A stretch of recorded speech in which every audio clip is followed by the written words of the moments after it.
Kembali bersama kami di Apa Kabar Indonesia Pagi, pemirsa. Komisi 9 DPR RI menggelar rapat dengar pendapat terkait dengan program makan bergizi gratis bersama dengan Kepala Badan Gizi Nasional Dadan Hindayana, Menteri Kesehatan Budi Gunadi Sadikin, serta Kepala BPOM Taruna Ikrar. 2.391 SPP kualitas baik. Agenda rapat ini dipusatkan pada evaluasi terkait dengan program, kemudian penanganan kasus, dan kendala yang dihadapi di lapangan, termasuk sebaran kejadian gangguan pencernaan yang masih ditemukan dalam 2 bulan terakhir. Diketahui dalam pemaparan bersama DPR ini, sumber kasus terbanyak terjadi di wilayah Jawa.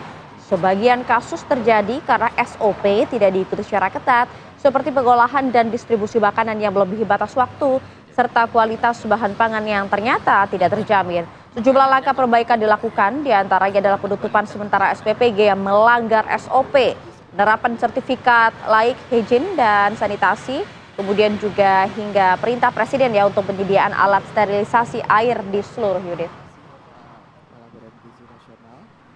Selanjutnya, langsung saja kami persilakan. Kita bisa lihat bahwa kasus kejadian banyak terjadi di 2 bulan terakhir, dan ini berkaitan dengan berbagai hal, dan kita bisa identifikasi bahwa kejadian itu rata-rata karena SOP yang kita tetapkan tidak dipatuhi dengan seksama, seperti contohnya pembelian bahan baku yang seharusnya H-2, kemudian ada yang membeli H-4, kemudian juga ada yang kita tetapkan processing masak sampai delivery tidak lebih dari 6 jam, dan optimalnya di 4 jam, seperti di Bandung itu ada yang masak dari jam 9, dan kemudian di delivery-nya ada yang sampai jam 12, ada yang 12 jam lebih.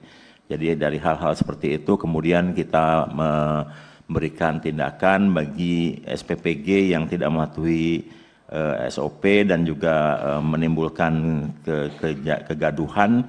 Kita tutup sementara sampai semua proses perbaikan dilakukan, dan kemudian mereka juga harus mulai memitigasi terkait juga dengan trauma yang akan timbul pada penerima manfaat, dan oleh sebab itu penutupan bersifat sementara tersebut waktunya tidak terbatas, tergantung dari kecepatan SPPG dapat mampu melakukan penyesuaian diri dan juga menunggu hasil investigasi. Ya, kita tambah juga kemarin ada Mendikdasmen, kita juga minta bantuan upaya kesehatan sekolah. Jadi UKS-UKS ini bisa membantu. Biasanya UKS dulu hanya untuk pendidikan dan pembinaan, sekarang kita bantu sedikit, tambah pelayanan kesehatan sedikit. Misalnya, nanti kita ajarin upaya kesehatan sekolah, kalau terima makanan dilihat dulu. Ada warna yang aneh enggak, ada bau yang aneh enggak, ada lendirnya enggak, yang gampang-gampang itu nanti kita mau ajarin.